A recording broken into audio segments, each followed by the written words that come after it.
Hi everyone. So this is Read Same Written class number 6। आज अपने क्या discuss करेंगे? क्वेश्चंस प्रैक्टिस करने वाले हैं बिकॉज डिस्कशन तो ऑलरेडी हो चुका। काफी अच्छा टाइम स्पेंड किया अपने इस चैप्टर के अंदर में। We have taken around 5 classes जहाँ पे हर एक कॉन्सेप्ट्स को समझाया हूँ मैंने एग्जाम्पल्स वगैरह लेके। तो एसएस का अपना सारा एग्जाम्पल्स या सारा जो भी चैप्टर एंड क्वेश्चंस है वो हो चुका है। अभी अपना फोकस रहेगा इस क्लास के अंदर में जो सीएफए इंस्टीट्यूट का मेन मटेरियल होता है, राइट, जिसको अपने बोलते हैं कोर मटेरियल। उसका जो चैप्टर एंड होता है उसका क्वेश्चंस अपने प्रैक्टिस। तो this are the questions practice class. इस क्लास को देखने के पहले आई होप आपने सारा का सारा लेक्चर्स देख लिया है, उसके बाद you are doing this class so that आप पूरा का पूरा यहाँ पे समझ पाओ इस क्लास। तो आपका कैलकुलेशन होने वाला है तो प्लीज कैलकुलेटर भी रेडी रखिए। आप should have a calculator ready so that आप क्लास में पार्टिसिपेट कर पाए। चलिए स्टार्ट करते हैं विद आवर क्लास। तो this is chapter and questions practice problem. यहाँ पे चैप्टर में अराउंड चैप्टर एंड में वी हैव 13-14 क्वेश्चंस। इसको करते हैं तो अपना अच्छा खासा प्रैक्टिस होगा। सबसे पहला क्वेश्चन नंबर 1 थोड़ा इनकम्प्लीट है बिकॉज देखो यहाँ पे लिखा है एंड अ प्रीमियम फॉर। जो फर्स्ट लाइन था ना वो मिस हो गया है। फर्स्ट लाइन जो है मिस हो गया है। तो मैं डायरेक्टली एक बार आंसर देख रहा हूँ, डायरेक्टली आंसर देख रहे हैं ताकि प्रोजेक्ट कर पाएंगे कि क्वेश्चन क्या होगा। बट कैंडिडेट रिसोर्स में करेक्ट आया होगा। ऑप्शन नंबर 1, क्वेश्चन नंबर 1 का option number C is correct. बोल रहा है nominal risk free rate is approximated as the sum of real risk free rate and inflation premium. इसका मतलब क्वेश्चन वाज अबाउट व्हाट? इसे nominal risk free rate बताना है। Nominal risk free rate, nominal risk free rate is actually what? Real risk free rate, real RF plus what? Expected inflation, plus what? Expected inflation. यहाँ पे question was about कि nominal RF बताओ which will be real RF plus what? Expected inflation. Option number C is correct. Candidate resource जब आप register करोगे या जिसने कर लिया होगा उसको एक्सेस मिल गया होगा तो वहां पे क्वेश्चन आपका कंप्लीट होने वाला है। Next question number 2, which of the following risk premium is most relevant in defining the differences in the yields between 30-year bond issued by the US treasury and the 30-year bond issued by the small private US corporate issuer. अपने को याद है अपने discuss किए थे कि अपना yield कौन कौन से टाइप का हो सकता है, रिस्क प्रीमियम कौन कौन से टाइप का हो सकता है। First was sir real RF, real RF मतलब excluding inflation. Second was including inflation, अपने बोलते थे उसको nominal RF.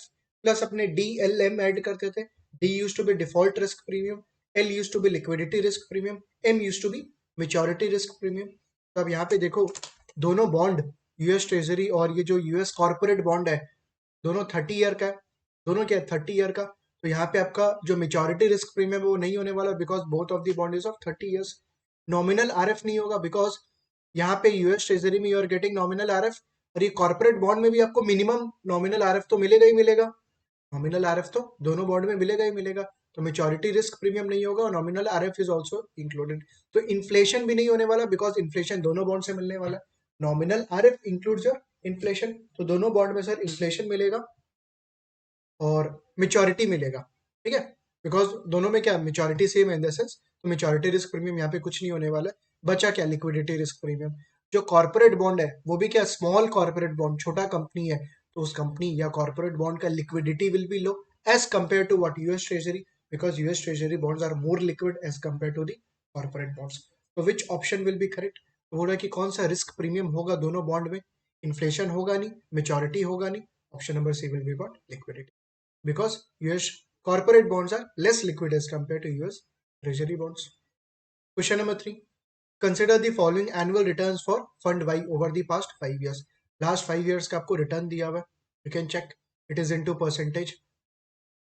The geometric mean return for fund Y. Geometric mean return निकालना है. Geometric mean return निकालना है क्वेश्चन नंबर 3 में.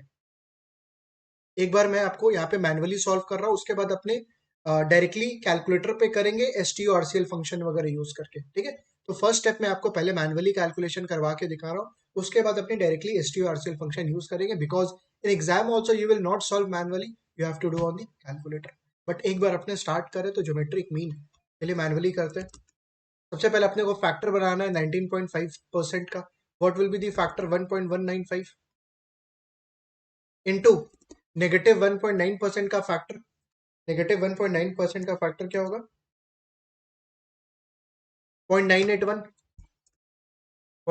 981 इंटू 19.7 का फैक्टर 1.197 इंटू 35% का फैक्टर विल बी 1.35 इंटू 5.7 का 1.0। बताइए जो टोटल रिटर्न आएगा 5 इयर्स का, मेरे को मीन निकालना है तो 1/5 5 आपका नीचे, और मेरे को जाना कहाँ पे लास्ट में -1 इंटू 100, क्योंकि 1 क्या आपका principal amount and you want to find out what return into 100 मतलब परसेंटेज टर्म में आ जाएगा। चलिए करते हैं 1.195 इंटू 0.981 इंटू 1.197 इंटू 1.35 इंटू 1.057। फिर वाई एक्स पावर में वाई एक्स, क्योंकि अपने को पावर एक्टिवेट करना है ना, Y to the power X bracket open 1 divided by 5 1 divided by 5 bracket close equal to फिर -1 इंटू 100, तो आपको आ रहा होगा 14.896 मतलब 14.9%। 14.9। विच option is correct? Option number A. Option number A is correct, geometric mean. ठीक है, अब डायरेक्टली अपने कैलकुलेटर पे करता है। Let's do directly on calculator. यहाँ पे अपने पेन पेपर कुछ यूज नहीं करेंगे, कैलकुलेटर पे करेंगे। तो देखो आप 19.5% का तो फैक्टर बना सकते हो कैलकुलेटर पे डायरेक्टली 1.195। प्रॉब्लम कहाँ होगा? सिर्फ यहाँ पे -1.9 पे। तो एक काम करते हैं, सबसे पहला इसका फैक्टर बना लेते हैं। सर कैसे बनाए? 1 माइनस 1.9% का फैक्टर विल बी 0.019। 1 माइनस 0.019, तो यहाँ पे निकला 0.981। कैलकुलेटर पे आ रहा है 0.981। क्या किया?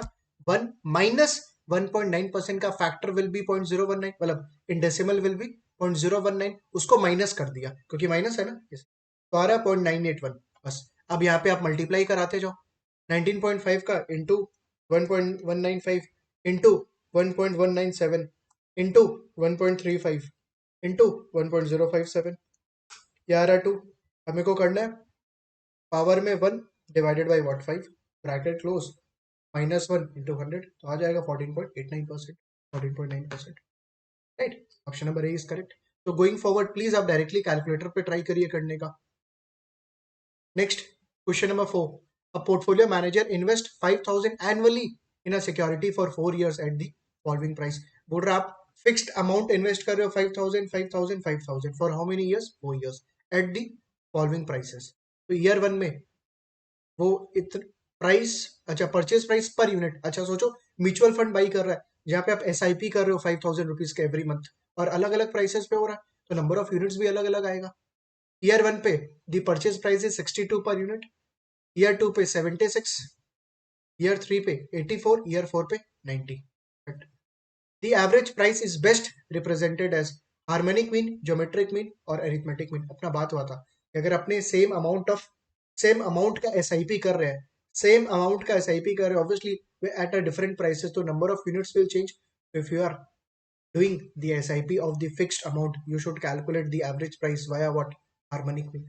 But अगर आप same number of units buy कर रहे हो, same number of units buy कर रहे हो at different prices, then you should calculate what? Arithmetic mean, वो करेक्ट होगा। बट यहाँ पे क्या, सेम अमाउंट फिक्स्ड अमाउंट आप क्या कर रहे हो? इन्वेस्ट, तो that is why harmonic mean will be what? Correct. Option number A correct होगा, मतलब मेरे को यहाँ पे कैलकुलेशन करने का जरूरत भी नहीं है, स्टिल आई कैन करेक्ट। आपको ये चीज पता होना चाहिए कि यार सेम अमाउंट का SIP कर रहे हैं, तो हार्मोनिक मीन से आंसर क्या आएगा? करेक्ट। बट स्टिल एक बार क्रॉस चेक करते हैं, क्रॉस चेक करना जरूरी है, हार्मोनिक मीन का प्रैक्टिस भी होगा। Question number 4, harmonic mean 4 price है, तो 4 डिवाइडेड बाई 1 बाई 62, रेसिप्रोकल लेना है, plus 1 divided by 76 plus 1 divided by 84 plus 1 divided by what? 90। चलिए करिए, पेन पेपर अगेन यूज नहीं करेंगे, डायरेक्टली कैलकुलेटर यूज करना है। Let's solve this one. 1 by 62 आपको करना है 1 divided by 62 equal to, it's coming 0.016, 0.016, इसको STO1 में सेव कर दो, STO1 में सेव कर दो। देन 1 बाई 76, तो एक काम करो 76 करो और 1 बाई एक्स प्रेस करो, 1 बाई एक्स, WX के ऊपर है ना, सॉरी YX के ऊपर में 1 बाई एक्स फ्लिप हो जाएगा, तो 76, then you have to press 1 by X, तो 0.013 आ रहा है, उसको STO2 में सेव कर दो। फिर 84 को फ्लिप करो, 1/x प्रेस करके, you will get 0.0119. Save that in STO3. CC, फिर 90 को फ्लिप करना है 1/x, तो 0.011 आ रहा है, इसको STO4 में सेव कर दो. ठीक है, अब जो आया वो चारों को ऐड कर दो. तो RCl1 plus RCl2 plus RCl3 plus RCl4, ये डिनोमिनेटर आ रहा है, डिनोमिनेटर आ रहा है, इसको STO1 में सेव कर दो. STO1 में सेव कर दो, क्यों? क्योंकि अपने को 4 डिवाइडेड बाई डिनोमिनेटर करना है, करना है आपको 4 divided by RCl1. It's coming 76.477, 76.477. ठीक है, तो यहाँ पे आपका STO RCl वाला फंक्शन भी प्रैक्टिस हो गया और हार्मोनिक मीन भी हो गया. तो 76.48, 76.477, option number A is correct. वैसे आपको कैलकुलेशन का जरूरत नहीं था, बिकॉज अपने को ये पता लॉजिकली कि सेम अमाउंट से करें तो harmonic mean will be what करें. Question number 5, which of the following statement regarding arithmetic mean and geometric mean is correct? Option number A, the geometric mean will exceed the arithmetic mean for a series with a non-zero variance. एकदम गलत बोल रहा है. Geometric mean जो होगा ज्यादा नहीं होगा, क्या तो अरिथमेटिक मीन के इक्वल हो सकता है या कम होगा. ने पढ़े थे यार, अरिथमेटिक मीन जो होगा, whether arithmetic mean can be greater than or equal to geometric mean, मतलब geometric mean will always be less as compared to arithmetic mean, or it can be equal. कब इक्वल होगा? If all the variables are same. अगर तुम 2 2 2 2 का अगर निकाल रहा है अरिथमेटिक मीन तो 2 आएगा, ज्योमेट्रिक मीन निकाल रहा है तो भी 2 आने वाला है. Whereas if you take different numbers, अगर आप अलग अलग नंबर लोगे तो अरिथमेटिक मीन ज्योमेट्रिक मीन से ज्यादा होगा. ठीक है, यहाँ पे बोल रहा है geometric mean will exceed the arithmetic mean. No, option number A is what wrong. With a non zero variance, मतलब सारा नंबर सेम है. नॉन जीरो वेरिएंस का मतलब क्या हुआ सर? जो 2 नंबर 3 नंबर के बीच में डिफरेंस होगा वो जीरो है, मतलब there is no difference. Means 2 2 2 2 सारा नंबर्स क्या है? सेम है. तो वेरिएंस, कोई नंबर के बीच में डिफरेंस जीरो, तो वहां पे geometric mean will be equal to arithmetic mean, it will not be exceeding. Option number A गया. Option number B, the geometric mean measures an investment compounded rate of growth over multiple period. एकदम सही बोल रहा है.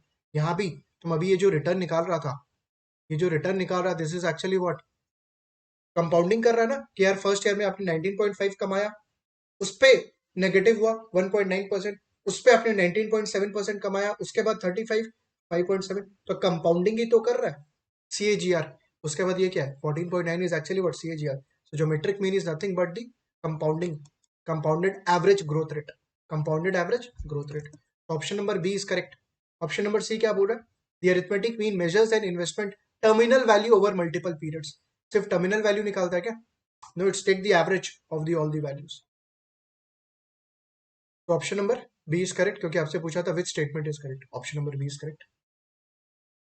Question number 6, a fund receives investment at the beginning of each year. बोल रहा है कि फंड जब फंड ये जो फंड होगा जो पैसा मैनेज कर रहा है, वो बोल रहा है कि उसको इन्वेस्टमेंट मिलता है ईयर स्टार्टिंग में, और पूरा साल मैनेज करता है.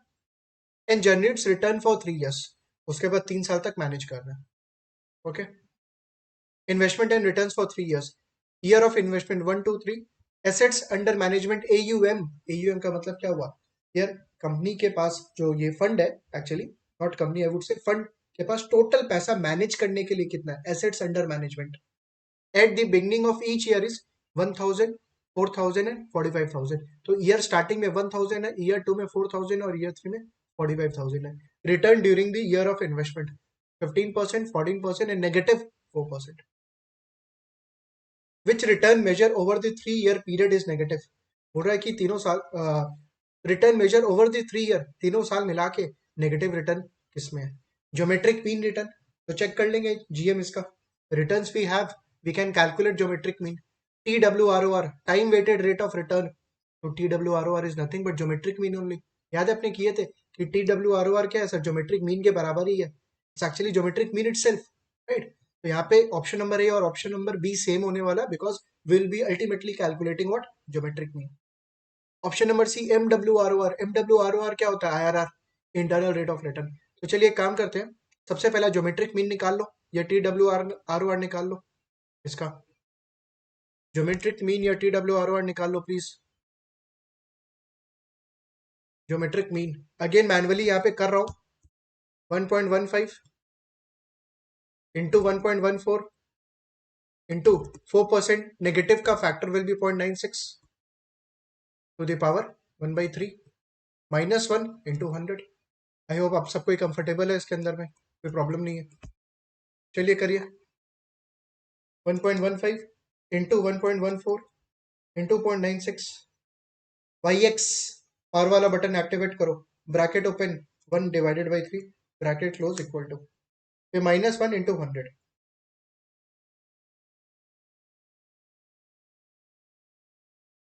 1.15 इंटू 1.14 इंटू 0.96 7.967 मतलब 7.97%। ठीक है, तो ज्योमेट्रिक मीन और TWROR इज एक्चुअली व्हाट 7.97%। आपसे पूछा नेगेटिव कौन सा होगा, तो MWROR होगा। अरे कैलकुलेशन करने का जरूरत भी नहीं है, बिकॉज ज्योमेट्रिक मीन अपने निकाल लिए। TWROR is also geometric mean 7.97। तो प्लीज एग्जाम में जरूरत नहीं है, क्योंकि आपसे पूछा नेगेटिव कौन सा होगा, ए और बी नेगेटिव नहीं होगा, अभी किए तो option number C will be what negative. But since we are doing the practice, will calculate कि MWROR निकालिए प्लीज, क्योंकि हो सकता है नेक्स्ट समय आपको MWROR बोल दे कैलकुलेट करने। Calculate MWROR please. यहाँ पे कितने साल का सम है, 3 इयर्स का। 1 2 3। अपने MWROR में करते क्या, याद करने का ट्राई करो। We actually try to find out the cash flows. Sir कितना पैसा आया कितना पैसा गया ड्यूरिंग द ईयर, वो अपना ऑब्जेक्टिव होना चाहिए। फिर कैश फ्लो में डालेंगे और IRR कैलकुलेट करेंगे। पहले सोचो करना क्या है। MWROR में we will try to find out कितना पैसा आया कितना पैसा गया इन्वेस्टर के पॉइंट ऑफ व्यू से। उसके बाद we will put in the cash flow and we will get what आया। स्टार्ट करें। सबसे पहला यहाँ पे क्या बोला था, the fund receives investment at the beginning of each year. बोला कि पैसा इसको कब मिलता है, स्टार्टिंग में। फंड को स्टार्टिंग ऑफ द ईयर में ही मिल जाता है, ठीक है। और ड्यूरिंग द ईयर फिर वो पूरा पैसा मैनेज करता है। तो यहाँ पे दिया AUM eight the beginning of each year, तो ये 1000 हो सकता है उसको प्रीवियस ईयर एंड पे। देखो starting of the year end पे मिलने का मतलब प्रीवियस ईयर एंड पे। If you are standing as on से first year starting, means it's equivalent to 0.8, 0 point के एंड में खड़े हो। या सेकेंड ईयर का starting will be first year का एंड। सेकेंड ईयर का स्टार्टिंग मतलब फर्स्ट ईयर का end. If I am talking year 2023 का स्टार्टिंग मतलब ईयर 2022 का एंड, बात एक ही है। अभी यहाँ पे क्या लिखा कि AUM eight the beginning of each year is 1000, but इसको 1000 मिला होगा ना, क्योंकि यहाँ पे चीज क्या लिखा है कि बिगनिंग ऑफ द ईयर में पैसा मिल रहा है। अरे तो ये 1000 मिला होगा इसको, तभी तो AUM इसका फर्स्ट ईयर में। इसको समझिए आप। यार बोल रहा है कि फर्स्ट ईयर के स्टार्टिंग में इसका AUM है 1000। आया कहाँ से इसके पास पैसा, अरे पैसा लगाया होगा इन्वेस्टर्स ने, तभी तो इसके पास आया। ये समझ में आ रहा है आपको। पैसा लगाया होगा, या एक और सिनेरियो हो सकता है कि पिछले साल का कोई पैसा होगा जो कैरी फॉरवर्ड कर रहा है next year. Last year money is being carry forward in the previous year. There can be two scenarios कि सर क्या तो पिछला पैसा कैरी फॉरवर्ड किया होगा, या स्टार्टिंग में आपको पैसा मिला होगा, तभी आपके पास बिगनिंग कैश फ्लो होगा। तो ये समझ में आ रहा है आपको। यार सुबह आप दुकान खोले तो पिछले दिन का आपके पास क्या तो पैसा होगा, या आपको मॉर्निंग में आके एकदम पैसा मिला है, तो आपके पास तभी जब आप शॉप स्टार्ट करो तो भी तभी आपके पास क्या वो पैसा है। तो carry forward from previous year या न्यू इन्वेस्टमेंट, या दोनों का मिक्स भी हो सकता है। इससे आएगा बिगनिंग AUM। इससे आएगा बिगनिंग AUM। चलिए करें। स्टार्टिंग में कोई कैरी फॉरवर्ड बोला नहीं है। बिगनिंग AUM बोल रहा है कि 1000 है फर्स्ट ईयर में, इसका मतलब न्यू इन्वेस्टमेंट मिला होगा इनको। दे मस्ट हैव गॉट 1000 का दस इनफ्लो। बिगनिंग AUM हो गया 1000। रिटर्न कितना कमाया इस पे, return during the year return कितना कमाया 15%, 150। तो क्लोजिंग AUM कितना हो गया, closing AUM what is the closing AUM 1000 plus 150। Is it fine. अरे 1000 तुम स्टार्ट किया 15% कमाया विच इज 150, तो क्लोजिंग कितना हो गया 1150। जो 1150 क्लोजिंग हुआ वही सेकेंड ईयर का ओपनिंग। फर्स्ट ईयर का क्लोजिंग मतलब सेकेंड ईयर का ओपनिंग 1150। बिगनिंग AUM कितना था सेकेंड ईयर में 4000। ये 4000 कैसे हुआ यार, 1150 पिछले साल का था, प्लस ड्यूरिंग द ईयर आपको कुछ पैसा मिला। एंड व्हाट इज दैट कुछ, 4000 माइनस 1150। 4000 माइनस 1150 तो 850। ये आपको पैसा मिला होगा during the year, starting of the year, तभी आपके पास 4000 है ओपनिंग में। रिटर्न कितना कमाया? 14%। 4000 स्टार्ट किया सेकेंड ईयर में, उस पर कमाया 14%, 560। तो क्लोजिंग कितना हो गया? 4000 प्लस 560 उस साल के लिए, 4560। And this will be opening. फिर बिगनिंग AUM कितना था? 45,000। What is the difference? New investment 45,000 minus 4560, 4044, ये मिला होगा 4044। 45,000 पे रिटर्न कितना आया? रिटर्न -4%। अच्छा, पैसा डुबा दिया। तो 45,000 इंटू 0.04, 1800 का नेगेटिव इस बार। आपको करना है 45,000 माइनस व्हाट? 1800, 43,200, 43,200। देखो ये मैंने फंड के पॉइंट ऑफ व्यू से टेबल बनाया, फंड के पॉइंट ऑफ व्यू से, नॉट फ्रॉम द इन्वेस्टर। क्यों? क्योंकि सर इन्वेस्टर्स के पास आउटफ्लो, फंड के पास इनफ्लो। आप पैसा कोई को दे रहे हो तो आपके पास से नेगेटिव होगा, और वो जिसके पास जा रहा है वो इनफ्लो है, मतलब उसके लिए पॉजिटिव होगा। तो ये जो मैंने बनाया फंड के पॉइंट ऑफ व्यू से बनाया, तभी मैंने यहाँ पे पॉजिटिव लिखा है वैल्यूज। यार फंड को पैसा मिला है तो पॉजिटिव है। Is it fine? अपना यहाँ पे सारा रेडी हो गया डेटा। अब अपने को कैश फ्लो मोड पे जाना, कैश फ्लो मोड पे जाना और क्या पुट करना है? CF0 एज ऑन टुडे कितना पैसा लगाया था शेयर होल्डर ने? शेयर होल्डर ने कितना पैसा लगाया? 1000 लगाया, 1000 लगाया, 1000। अरे जीरो ईयर के एंड में, क्योंकि अपने CF0 लिख रहे हैं, इसका मतलब cash flow we are trying to identify at the end of the year. CF0 का एंड में कितना पैसा आपने दिया as a shareholder investor? 1000 दिया, तभी तो उसको 1000 मिला फंड को। CF1 बताओ मेरे को, आपके पास से CF1 फर्स्ट ईयर के एंड में कितना पैसा गया, या स्टार्टिंग ऑफ द ईयर में? 2850, 2850। CF2 सेकेंड ईयर के एंड में, मतलब थर्ड ईयर का स्टार्टिंग, कितना पैसा आपके पास से गया? 4044, 4044। नेगेटिव लिखना चाहिए था मेरे को यहाँ भी, बिकॉज शेयर होल्डर के पॉइंट ऑफ व्यू से निकाल रहे हैं अभी। We are trying to find out from the shareholder point of view. तो 1000 गया, 2850 गया, 4044 गया। कब? ईयर एंड पे, प्लीज ईयर एंड पे। ये सब सारा ईयर एंड का कैलकुलेशन हो रहा है, लेकिन थर्ड ईयर के एंड पे एज अ शेयर होल्डर आपको कितना मिला? देख के कोई बता सकता है टेबल में कितना मिलेगा आपको? 43,200, बिकॉज क्लोजिंग AUM फंड ने कितना कर दिया? They have done 43,200। This you will receive. Can I write CF3 as positive 43,200? Yes, क्योंकि ये पैसा आएगा आपको थर्ड ईयर के एंड पे। मान के चल रहे हैं कि सर थर्ड ईयर के एंड पे वो जो फंड है उसे अपने पैसा ले लेंगे, दैट इज द अजम्पशन। चलिए कैलकुलेट करते हैं IRR। तो आपको करना है CF second clear work, CF second CEC, फिर आपको प्रेस करना है कैश फ्लो मोड। CF0 दिख रहा होगा वहां पे, you have to put 1000 plus minus, plus minus तो माइनस हो गया, enter arrow down. C01 2850 plus minus, enter arrow down 2 times, क्योंकि फ्रीक्वेंसी अपने को स्किप करना है। ठीक है, 4044 negative, C02 4044 negative, enter arrow down. C03 43,200, 43,200। ठीक है, enter arrow down, press IRR। उसके बाद IRR प्रेस किया तो जीरो दिख रहा होगा, then you have to press compute CPT। तो दिख रहा है 149, 149%। कुछ गलती किया क्या यहाँ पे नंबर्स में? You have taken all the numbers ना। तो 1000 ये आउटफ्लो था जीरो पॉइंट ऑफ टाइम पे, ठीक है। 2850 था, 4044 था, this is also negative, this is fine. फिर क्लोजिंग AUM में 43,200। अच्छा, ये अमाउंट एक्चुअली काफी बड़ा हो गया ना, इसके वजह से आ रहा है।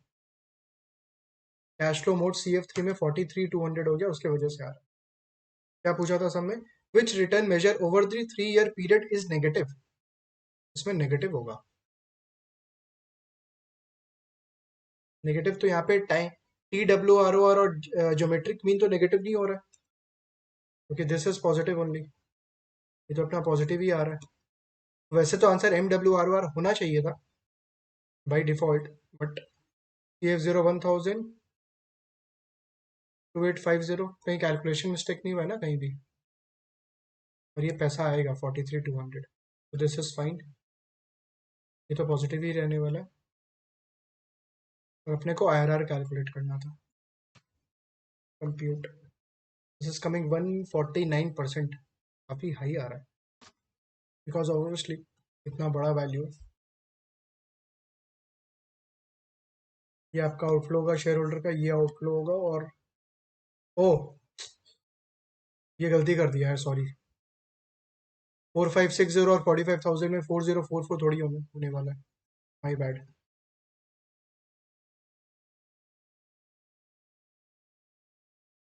45,000 कोई हो सकता है पहले ही आइडेंटिफाई कर लिया होगा,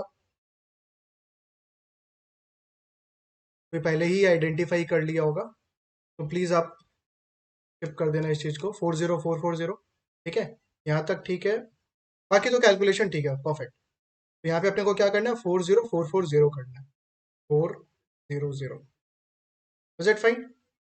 अब यहाँ पे बड़ा अमाउंट आ गया ना नेगेटिव, हाँ, now IRR can be negative, अब आईआरआर नेगेटिव हो सकता है, इज इट फाइन। 40,400 को अगर ये जो कैलकुलेशन एरर हुआ होगा वो आइडेंटिफाई कर लिया होगा तो उसका आईआरआर नेगेटिव आ गया होगा। चलिए करते हैं एक बार, cash flow enter arrow down 1 2, next वाला मेरे को चेंज करना है 40400 नेगेटिव, इंटर एरो डाउन, बाकी सब कुछ ठीक है। आईआरआर कंप्यूट, आईआरआर कंप्यूट, तो नेगेटिव आ रहा है 2.14, आईआरआर आ रहा है negative 2. Is it fine. Option number C is correct, because आपसे पूछ रहा था 3 ईयर पीरियड में कौन सा रिटर्न मेजर नेगेटिव होगा, option number C will be negative.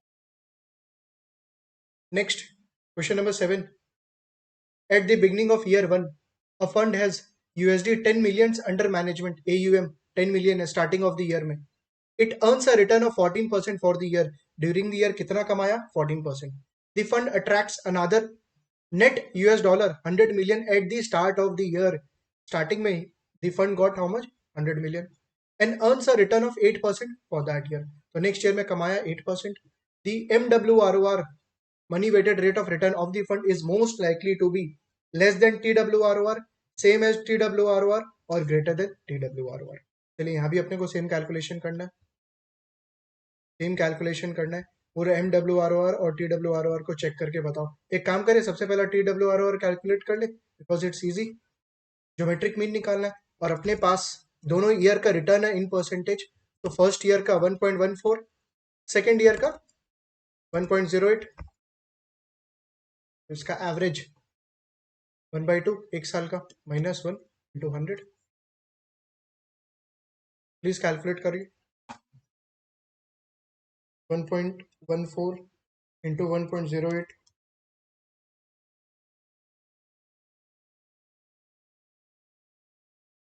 10.959, 10.96%, 10.96%, right. देखो यहाँ पे ना बिना कैलकुलेशन किए भी अपने आंसर बता सकते हैं वैसे, क्यों, क्योंकि आप देखो यहाँ पे जब ये बड़ा अमाउंट पैसा, जब फंड में ज्यादा अमाउंट गया ना 100 मिलियन सेकेंड ईयर में, उस समय रिटर्न 14 से कितना बन गया, 8, 14 से कितना बन गया, 8। आपको याद है MWROR captures both timing skill and what, stock selection skill, whereas TWROR captures only what, stock selection skill. तो यहाँ पे टाइमिंग गड़बड़ हो गया यार, आपने जब पैसा लगाया फंड में उस समय क्या हो गया, रिटर्न कम, ऑब्वियसली MWROR कम ही आने वाला है, ये कैलकुलेट करके देखेंगे, but still analytically you have to think यार MWROR कम आएगा या ज्यादा TWROR से, कम ही आएगा, बिकॉज जब आप पैसा लगा रहे हो तो आपका टाइमिंग स्किल बेकार हो गया, किसका, फंड का, किसका, फंड का, कि यार उस समय क्या 8% लगाया, एंड ऑब्वियसली यहाँ पे जो टाइमिंग स्किल है वो तो डिपेंड कर रहा है क्लाइंट के ऊपर में, बिकॉज क्लाइंट जब पैसा देगा तभी तो फंड लगाएगा, तभी तो फंड लगाएगा, क्योंकि फंड का स्टॉक सिलेक्शन स्किल होता है, whereas timing skill depends upon client, client जब पैसा देगा तब लगाएगा, तो क्लाइंट हो सकता है सेकेंड ईयर में पैसा उस समय दिया जब रिटर्न क्या हो गया, कम, तो 14 से 8 हो गया, तो मतलब MWR पक्का कमाने वाला, ठीक है। चलिए कैलकुलेट करते हैं MWROR, MWROR वैसे टेबल बना के, first year, second year, opening, मतलब यहाँ पे मेरे को लिखना चाहिए cash flow from previous year 0, new investment, तो स्टार्टिंग में 10 मिलियन था, ओपनिंग वैल्यू कितना हो जाएगा, ओपनिंग AUM 10 मिलियन। रिटर्न कितना अर्न किया था? 14%। तो 10 मिलियन का 14% will be how much? 10 into 14%, 0.14 होगा क्या? 1.4। अच्छा 14% बोला। तो closing 10 plus 1.4 will be 11.4। Next year में 11.4। ओपनिंग एयूएम कितना था? दी फंड अट्रैक्ट्स अनदर, अच्छा एयूएम नहीं दिया आपको, 100 मिलियन का इन्वेस्टमेंट दिया, तो ये 100 आया फंड के पास, तो टोटल कितना बन गया? 111.4। Is it fine? Last year का कितना कैरी फॉरवर्ड था प्लस न्यू इन्वेस्टमेंट 100 मिलियन का, तो 111.4। रिटर्न कितना अर्न किया था? 8%। तो 111.4 इंटू 0.08, 8.91। 8.91, तो टोटल कितना हो गया? ऐड करिए।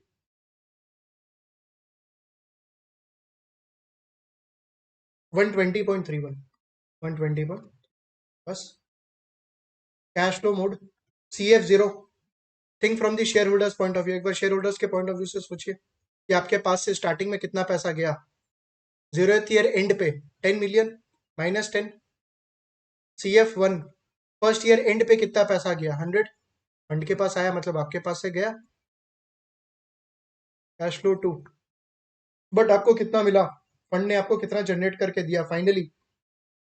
120.31। You have to compute IRR, you have to compute IRR। Please खुद से ट्राई करिए आप। कैश फ्लो मोड में जाके पुराना डेटा इरेज।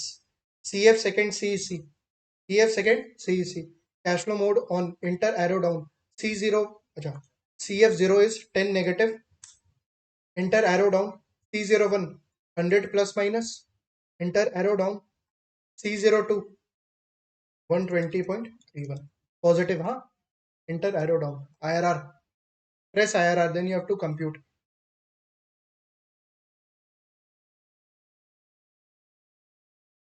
सेकंड रुको, तो 10 नेगेटिव, फिर 100 ऑल्सो नेगेटिव, हाँ, C02 120.3, ठीक है, inter IRR compute, 8.53%।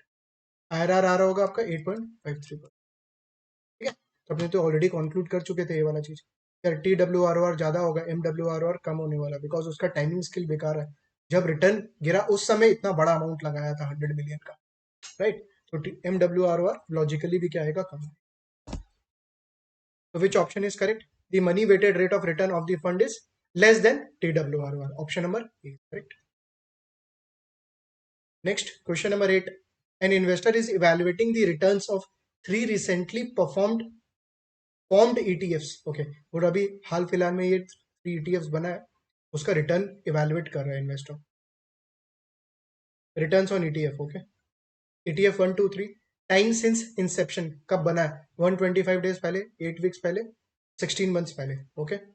Return since Inception 4.25, 1.95, 17.8, ये सब सारा इतना टाइम का रिटर्न्स दिया हुआ है, बिकॉज रिटर्न सिंस इंसेप्शन है। विच ETF has the highest annualised rate of return? अपने को एनुअलाइज्ड टर्म्स में निकालना है returns, we'll have to calculate in annualized terms. Let's start. ETF 1, सबसे पहला आपको क्या करना है? 4.25% इज द रिटर्न, आपको इसका फैक्टर बनाना है 1.0425, और पावर में कैसे बोला है क्लास के अंदर में, क्या सोचना है? डिनोमिनेटर में वेयर आर यू, मतलब where are you standing, and numerator में where you want to go. ठीक है, तो अपने को तो where you want to go तो एनुअलाइज लेना है सारा, because will have to calculate annualise return, but आपको यहाँ पे दिन और मंथ और वीक में थोड़ा सा ध्यान देना पड़ेगा। फर्स्ट क्या है? 125 डेज, तो 125 डेज का यह रिटर्न है, और ऊपर में क्या लो? 365 days, because will have to calculate what? Annualized. फिर -1 प्रिंसिपल अमाउंट लिया हुआ है, इंटू व्हाट? 100, आपको परसेंटेज टर्म में आ जाएगा। करिए 1.0425, फिर YX activate, bracket open, 365 divided by 125, bracket close, equal to -1 into 100, 12.92%, 12.92%। ETF2 ऐसे ही करना है अपने को, सबसे पहला फैक्टर बनाओ 1.95, 1.0195, ठीक है। अब कितना वीक्स दिया है यहाँ पे? 8, साल में कितना वीक्स? 52, 52 वीक, 52, यहाँ पे 8, -1 × 100। चलिए कैलकुलेट करिए प्लीज अब।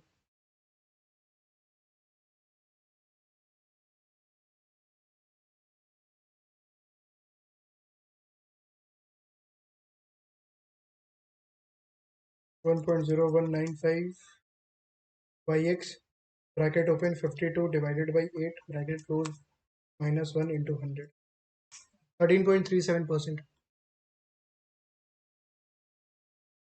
ETF 3,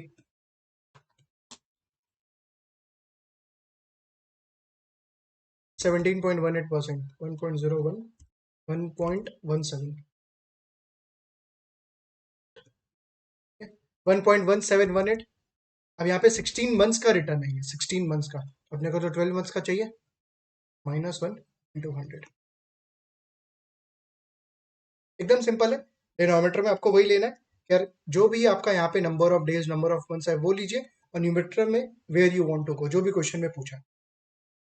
1.1718 yx bracket open 12 divided by 16 bracket close -1 × 100, 12.626, मतलब 12.63। ETF 2 का सबसे ज्यादा आ रहा है, ETF 2 highest annualized, ETF 2 option number B is correct. Question number 9. The price of a stock at t is equal to 0 is 208.25. थोड़ा standing as on today, दाम है share का 208.25, t equal to 1 after 1 year, price हो जाएगा 186.75, कम हो जाएगा price. The continuously compounded rate of return for the stock from t0 से t1 is closest to, तो continuous return निकालना है। We'll have to calculate what continuous return. Continuous return का formula याद है, e⁻x -1, ऐसा कुछ था। बट यहाँ पे अपने पास क्या इफेक्टिव रिटर्न है, इफेक्टिव रिटर्न है। सर कहाँ पे दिया इफेक्टिव रिटर्न, ये रहा, देखो बोला 208 कितना बन गया 186.75। What is my effective return then, effective return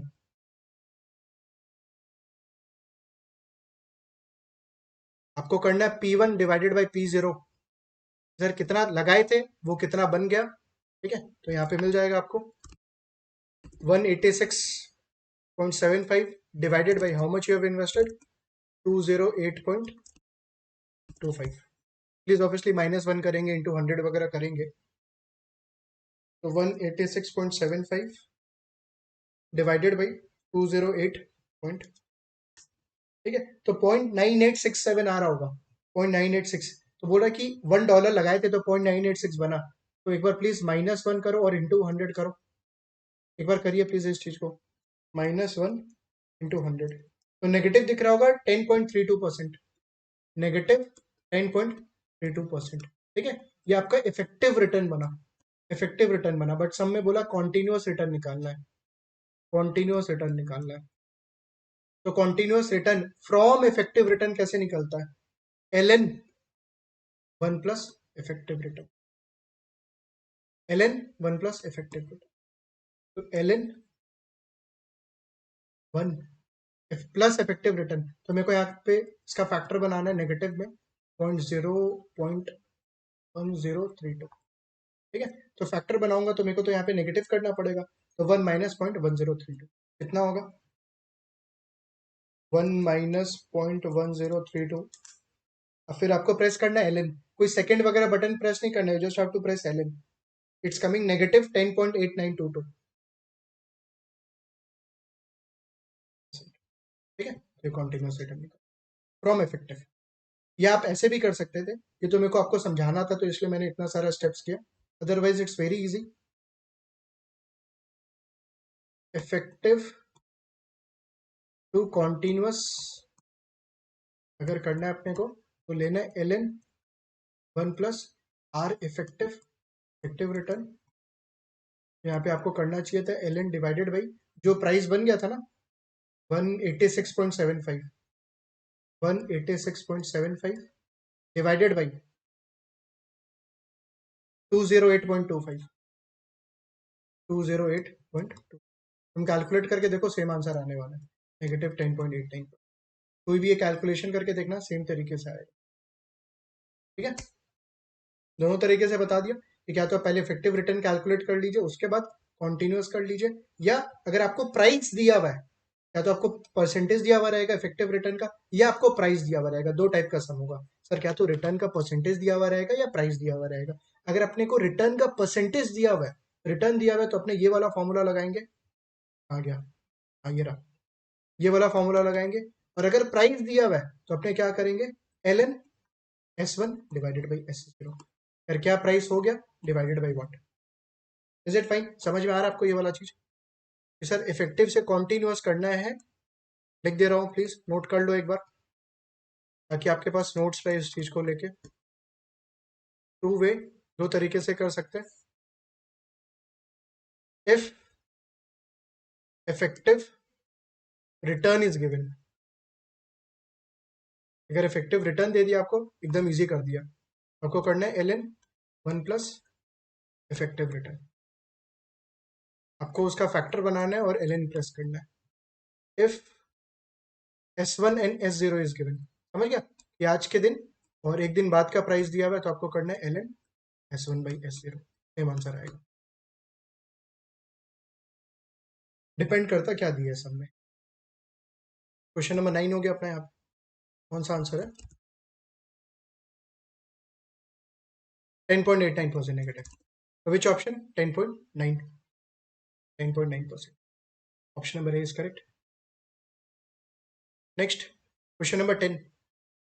A USD 25 million equity portfolio is financed 20% with debt at a cost of 6% annual cost।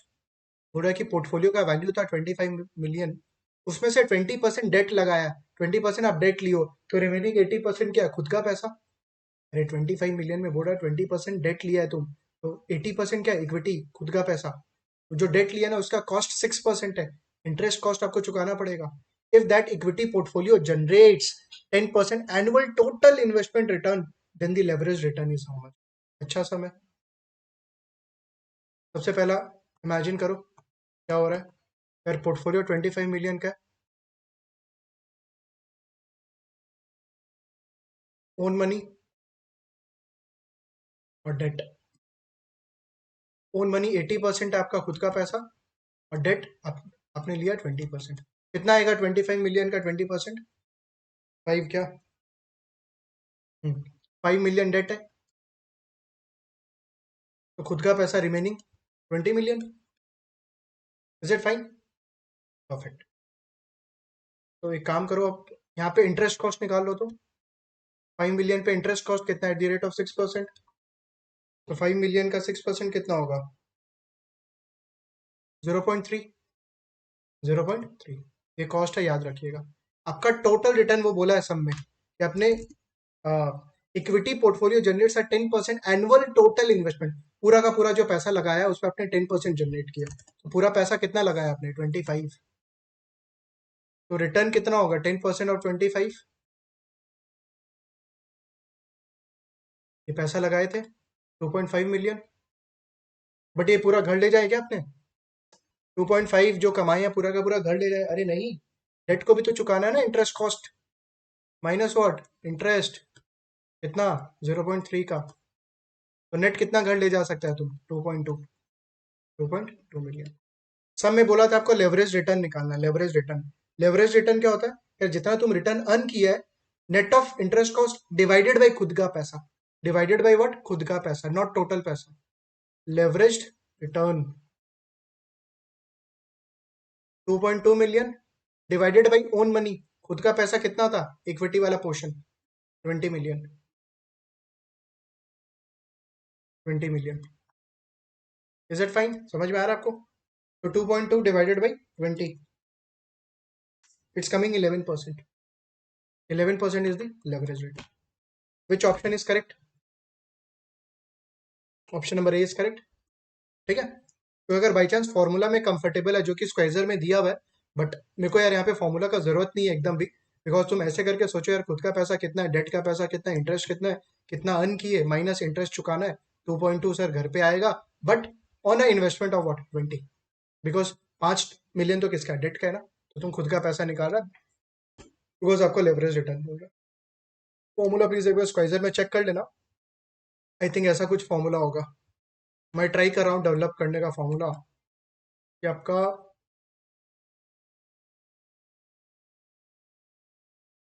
Total return on equity, ऐसा कुछ हो सकता है कि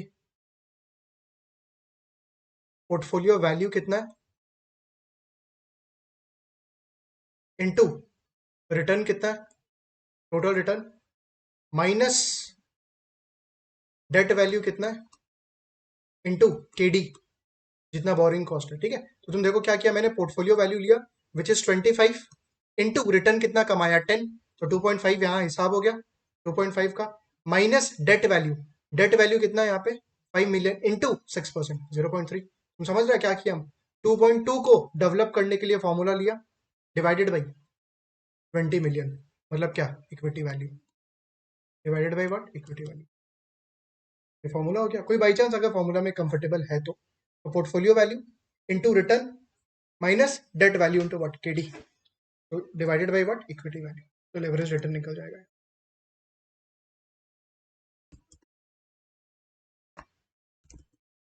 क्वेश्चन नंबर 10 हो गया। Next question number 11,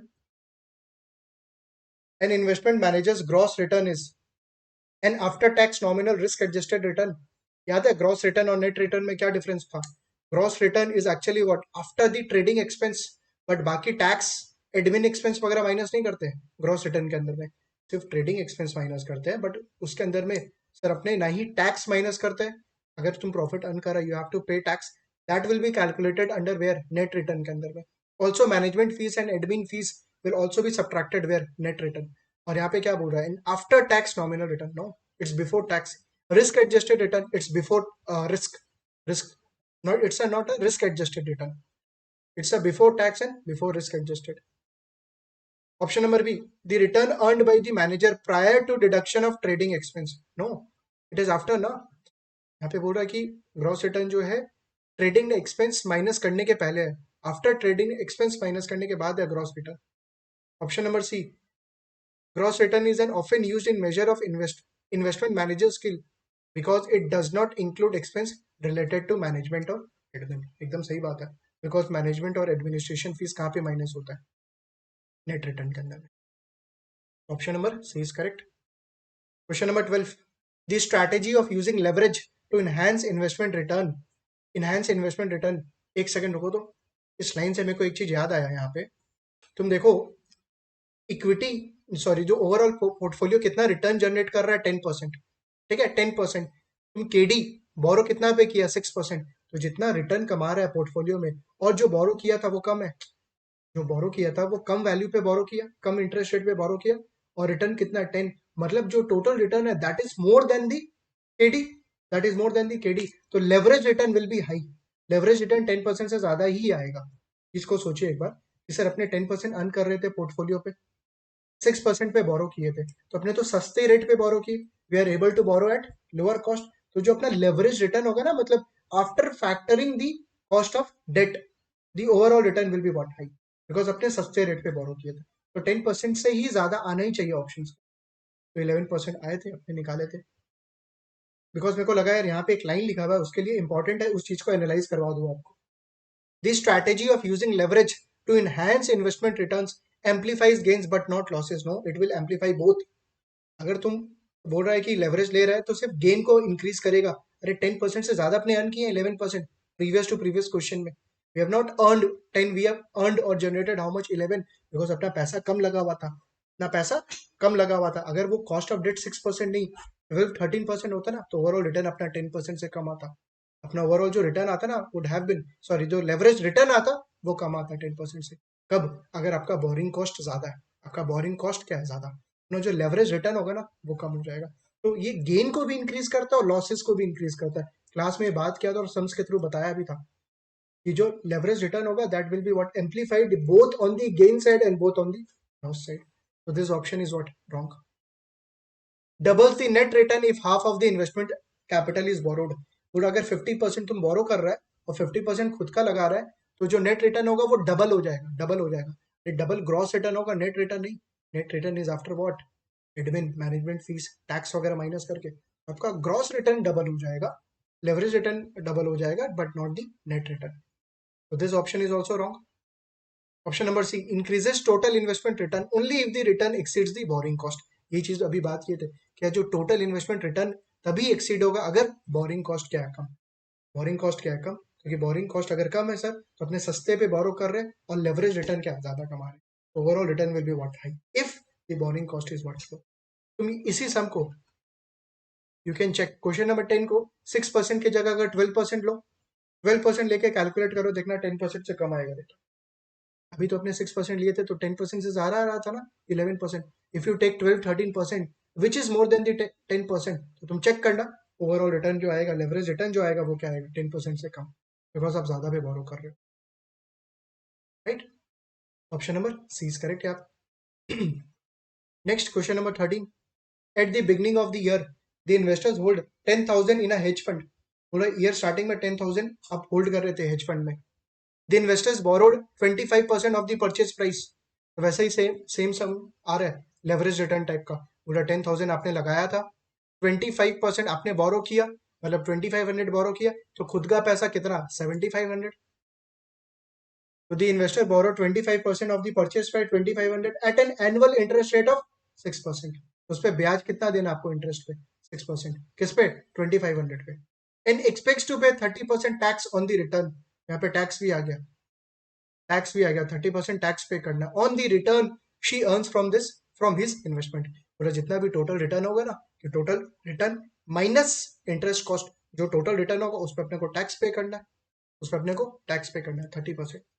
eight the end of the year the hedge fund reported the information. देखते हैं कितना रिटर्न अर्न किया. Gross return 8.46%, trading expense 1.1. एक सेकेंड, ये 8.46 में 1.1% माइनस हुआ है कि नहीं, बिल्कुल माइनस हुआ है, because gross return considers what, trading expense. आराम से यार, ये जो 8.46 है ना उसके अंदर में ये 1.1 माइनस हुआ है. प्लीज आप डबल कैलकुलेशन मत कर लीजिएगा, डुप्लीकेट कैलकुलेशन मत कर लीजिएगा, because gross return is net of what, trading expense. तो यहाँ पे इररेलेवेंट हो गया 1.1%. Managerial and administration expenses 1.6%. Yes, ये अपने को माइनस करना पड़ेगा, बिकॉज अपने को क्या इतना पे करना पड़ेगा, समझे, नेट रिटर्न कैलकुलेट करने के लिए. The investors after tax return on the hedge fund investment is closest to. Investors का आफ्टर टैक्स रिटर्न अपने को कैलकुलेट करना है. चलिए कैलकुलेट करते हैं. Question number 13. अगेन थोड़ा सा आपको प्रॉपरली यहाँ पे डायग्राम बना के करा देता हूँ, तो दैट आप आराम से बाद में फॉलो कर पाओ. खुद का पैसा 7,500, डेट कितना लिया, 2,500. इंटरेस्ट कॉस्ट बताओ, तो इंटरेस्ट कॉस्ट कितना है, 2,500 पे कितना परसेंटेज है इंटरेस्ट रेट, 6%. तो 2,500 का 6% कितना, 150. ठीक है, 2,500 का 6% 150. अब मेरे को टोटल रिटर्न निकालना है. तो मेरे को लेना है gross return minus, gross return minus trading expense. Please मत करिएगा बिकॉज 8.46 में माइनस हो चुका. Minus what, managerial and administrative expense. एक काम करो, मैं डायरेक्टली करता हूँ ना, यहाँ पे क्यों लिखो, आई हैव टू टेक 8.46%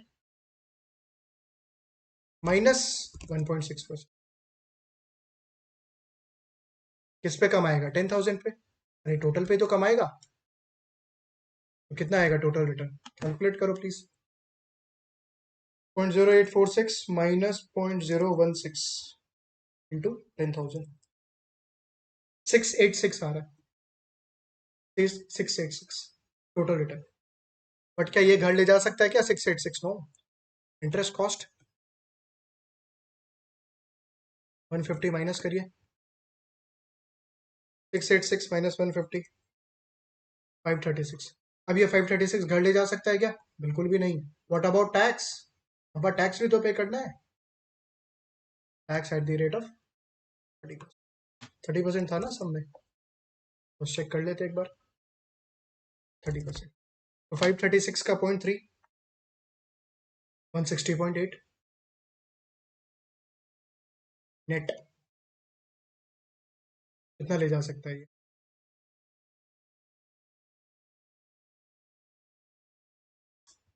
तो 536 minus 160.8, 375.2, net return will B 375 point. Percentage term में बोला है क्या, या एब्सोल्यूट अमाउंट में? परसेंटेज टर्म में बोला है। चलिए, इन्वेस्टर्स का रिटर्न कितना होगा? देखो, रिटर्न 375.2 डिवाइडेड बाई क्या लूँ, खुद का पैसा, डिवाइडेड बाई खुद का पैसा। खुद का पैसा कितना था? 7500 into 100, 375.2 divided by what, exactly आ रहा है 5%, right? Which option? Option number C is correct. Option number C is correct. Perfect. तो यहाँ पे आपका चैप्टर में आई थिंक 13 क्वेश्चन था, तो अपने यहाँ पे प्रैक्टिस कर लिया और अच्छा प्रैक्टिस हुआ है। सारा अलग अलग वैरायटी का क्वेश्चन था। खाली आपका वो जो क्या नाम है, TWROR MWROR का काफी अच्छा क्वेश्चन मिला, 2 क्वेश्चन था। और यहाँ पे आपका gross return, net return, leverage return का भी वी हैव 2 क्वेश्चन यहाँ पे। ठीक है, तो यहाँ पे आपका प्रैक्टिस हो गया। एक बार आप खुद से प्लीज रिव्यू करिएगा और कैंडिडेट रिसोर्स का ट्राई करिएगा क्वेश्चन सॉल्व करने का। उसके बाद कोई डाउट रहेगा तो प्लीज लेट मी नो, तो उसको अपने फिर लाइव क्लास के अंदर में कंप्लीट। Thank you guys.